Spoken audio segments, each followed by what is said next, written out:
Halo, saya Muhammad Thoriqul Ilmi. Hari ini kita bahas decision making process, kunci kebijakan efektif dan program tepat sasaran dalam organisasi serta pemerintahan. Pengambilan keputusan adalah proses memilih opsi terbaik untuk mencapai tujuan, meminimalkan risiko, dan memaksimalkan dampak positif bagi masyarakat. Langkah awal, identifikasi masalah, tetapkan tujuan, kumpulkan data relevan, libatkan pemangku kepentingan, dan pastikan kriteria evaluasi jelas. Susun alternatif, analisis biaya manfaat, nilai risiko, pilih opsi terbaik, rencanakan implementasi, jalankan, dan lakukan monitoring serta evaluasi. Jenis keputusan, strategis, taktis, operasional, terprogram versus tidak terprogram, individu versus kolektif, sesuaikan dengan konteks, urgensi, dan sumber daya. Tantangan, bias, konflik, data terbatas, tekanan waktu. Solusi, metode sistematis, alat penilaian.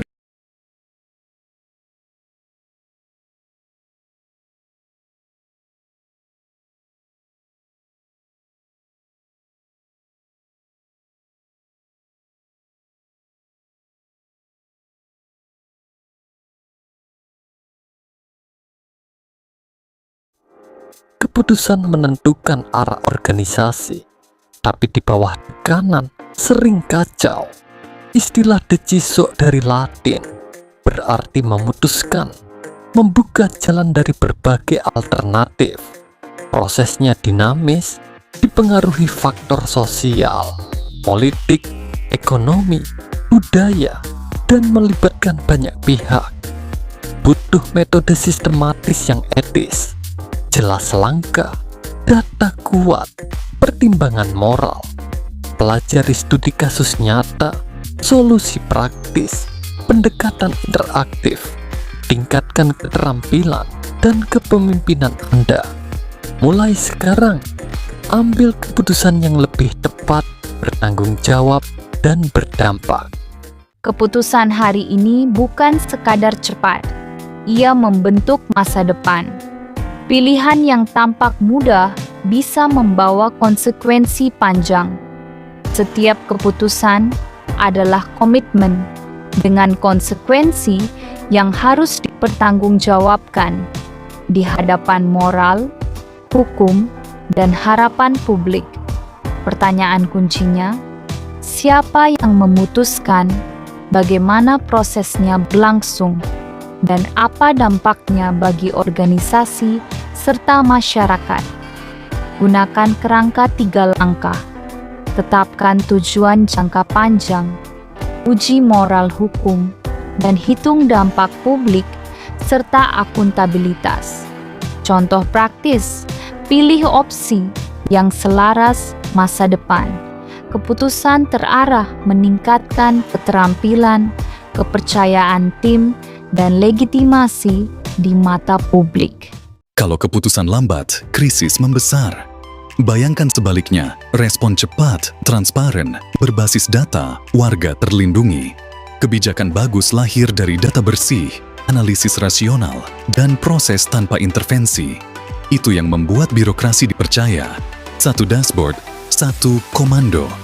Peta banjir real time, notifikasi otomatis, tim bergerak dalam menit. Bukti efisiensi dan akuntabilitas. Partisipasi publik bukan formalitas. Aspirasi warga, audit terbuka, dan umpan balik cepat membentuk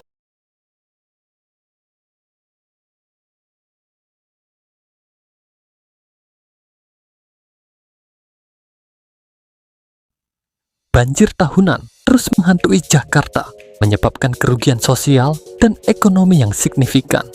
Mini Project Penanganan Banjir membentuk tim konsultatif nasional yang melibatkan pakar dan perwakilan masyarakat. Penyederhanaan prosedur pengambilan keputusan darurat memungkinkan respons yang lebih cepat dan tepat. Teknologi pemantauan real-time memberikan data akurat untuk keputusan yang objektif dan bebas tekanan eksternal. Perbaikan infrastruktur drainase dan teknologi ramah lingkungan mengurangi risiko banjir secara signifikan. Dengan sistem pengambilan keputusan yang terstruktur, Jakarta lebih siap menghadapi tantangan banjir di masa depan. Sering bingung memilih? Pakai kerangka keputusan yang berorientasi tujuan. Mulai dari tujuan, bandingkan alternatif, pilih yang paling mendekati hasil. Gunakan logika, data, pro kontra, risiko. Pertimbangan sadar dan intuisi tetap dinilai. Belajar dari masa lalu dan pertimbangkan kemungkinan masa depan untuk mengantisipasi. Pastikan keputusan jelas, tepat, dan dapat diterima oleh pihak terdampak. Checklist, tujuan, alternatif, analisis, masa lalu masa depan, kejelasan penerimaan, keputusan jadi lebih mantap. Waktu adalah faktor kunci dalam keberhasilan pengambilan keputusan bisnis. Keputusan yang tepat waktu membawa manfaat besar, sementara keterlambatan bisa merugikan. Hambatan utama, prosedur rumit, birokrasi berlapis, dan kurangnya pelimpahan wewenang. Efektifnya keputusan didasarkan pada 3 pilar: intuisi, fakta, dan pengalaman yang saling melengkapi. Keputusan cepat dan tepat waktu meningkatkan efisiensi, mengurangi risiko, dan kadang pengambilan keputusan terasa seperti memecahkan teka-teki tanpa petunjuk. Namun, langkah pertama yang paling penting adalah mendefinisikan masalah secara jelas. Dengan merumuskan masalah dengan tepat, proses analisis dan pencarian solusi menjadi lebih mudah. Pemisahan antara hal penting dan tidak penting adalah kunci keberhasilan tahap awal ini. Dengan pendekatan ini, Anda dapat mengambil keputusan yang lebih cepat, lebih baik, dan lebih bertanggung jawab. Setiap masalah di organisasi membutuhkan pendekatan yang hati-hati dan sistematis. Kreativitas dan pemikiran mendalam menghasilkan berbagai alternatif solusi yang inovatif. Evaluasi menyeluruh berdasarkan dampak dan kemungkinan hasil memandu kita ke pilihan terbaik. Solusi terbaik dipilih sesuai dengan tujuan dan nilai organisasi kita. Implementasi solusi dengan kolaborasi tim membawa perubahan positif dan pertumbuhan berkelanjutan. Dalam organisasi, setiap hari kita menghadapi berbagai jenis keputusan yang perlu diambil. Ada programmed decisions, keputusan rutin berdasarkan prosedur yang sudah ada, dan non-programmed decisions yang tidak terstruktur, memerlukan analisis mendalam. Keputusan juga dibedakan menjadi besar dan kecil dengan dampak yang berbeda. Dan antara keputusan rutin yang harian dengan keputusan strategis jangka panjang. Pemahaman jenis keputusan ini adalah kunci sukses manajerial yang efektif. Keputusan juga dapat diklasifikasikan berdasarkan tingkat organisasi dan jenisnya. Policy decisions diambil oleh pimpinan puncak, sedangkan operating decisions oleh pelaksana. Selain itu, terdapat keputusan personal, individual, dan kelompok. Keputusan objektif berdasarkan analisis rasional. Subjektif lebih dipengaruhi intuisi dan kebiasaan. Pemahaman jenis keputusan membantu organisasi bertindak lebih tepat dan efektif. Satu masalah utama adalah rutinitas pekerjaan yang padat. Banyaknya masalah yang muncul secara bersamaan menyulitkan penentuan prioritas. Semua persoalan tampak mendesak. Prosedur birokrasi yang panjang dan berlapis juga menjadi penghambat utama, memperlambat proses dan menimbulkan kekecewaan. Masalah lainnya adalah adanya bias dan kepentingan pribadi, seperti nepotisme atau tekanan politik yang merusak objektivitas. Dengan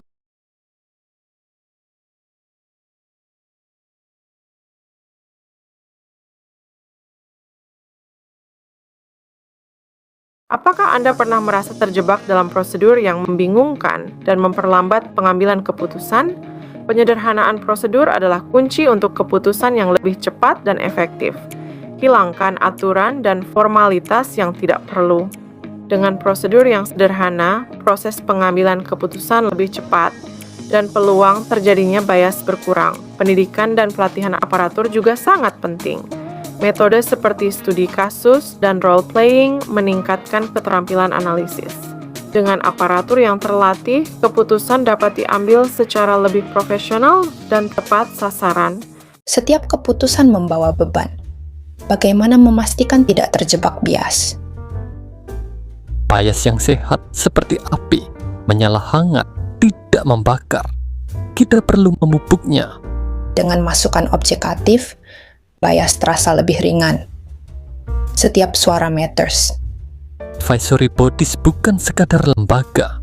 Mereka adalah jembatan kepercayaan antara pemerintah dan masyarakat. Keputusan yang adil tumbuh dari integritas dan kolaborasi. Begitu pula masa depan kita. Publikasi keputusan adalah kunci transparansi dalam administrasi publik. Masyarakat dapat mengakses informasi, mengawasi, dan memberikan kritik konstruktif. Pejabat perlu dilindungi dari tekanan eksternal untuk mengambil keputusan independen. Keseimbangan antara transparansi dan perlindungan menjamin kepentingan publik yang lebih luas. Waktu adalah faktor kunci dalam keberhasilan pengambilan keputusan bisnis. Keputusan yang tepat waktu membawa manfaat besar, sementara keterlambatan bisa merugikan. Hambatan utama, prosedur rumit, birokrasi berlapis, dan kurangnya pelimpahan wewenang. Efektifnya keputusan didasarkan pada 3 pilar: intuisi, fakta, dan pengalaman yang saling melengkapi. Keputusan cepat dan tepat waktu meningkatkan efisiensi, mengurangi risiko, dan dorong produktivitas tim. Bagaimana keputusan yang cerdas benar-benar dibuat? Robert Heilbronner memberikan jawaban penting. Keputusan cerdas harus didasarkan pada fakta lengkap dan nilai moral yang selaras dengan hati nurani. Fleksibilitas juga kunci. Siap mengevaluasi dan menyesuaikan keputusan yang kurang berhasil. Studi kasus penanganan COVID-19 di Indonesia memperlihatkan konsekuensi dari keputusan yang tidak optimal. Koordinasi lemah, data tidak akurat, dan tekanan politik menyebabkan keputusan lambat dan tidak konsisten. Pelajaran berharga ini mengingatkan kita pentingnya pengambilan keputusan yang berbasis fakta dan empati. Banjir tahunan terus menghantui Jakarta, menyebabkan kerugian sosial dan ekonomi yang signifikan.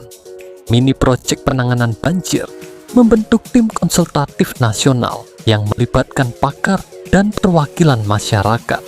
Penyederhanaan prosedur pengambilan keputusan darurat memungkinkan respons yang lebih cepat dan tepat. Teknologi pemantauan real-time memberikan data akurat untuk keputusan yang objektif dan bebas tekanan eksternal. Perbaikan infrastruktur drainase dan teknologi ramah lingkungan mengurangi risiko banjir secara signifikan. Dengan sistem pengambilan keputusan yang terstruktur, Jakarta lebih siap menghadapi tantangan banjir di masa depan. Bayangkan banjir, dulu respon lambat, banyak kebingungan. Kini, tim lintas instansi bergerak dalam hitungan menit. SOP disederhanakan, keputusan cepat, peran jelas, rantai komando ringkas. Pelatihan aparatur dan relawan ditingkatkan, siap, efisien, tanggung di lapangan. Publikasi informasi real-time, transparan, akurat dapat diakses. Kepercayaan publik tumbuh. Indikator keberhasilan, waktu tanggap lebih. Kalau keputusan lambat, krisis membesar. Bayangkan sebaliknya, respon cepat, transparan, berbasis data, warga terlindungi. Kebijakan bagus lahir dari data bersih, analisis rasional, dan proses tanpa intervensi. Itu yang membuat birokrasi dipercaya. Satu dashboard, satu komando. Peta banjir real time, notifikasi otomatis, tim bergerak dalam menit. Bukti efisiensi dan akuntabilitas. Partisipasi publik bukan formalitas. Aspirasi warga, audit terbuka, dan umpan balik cepat membentuk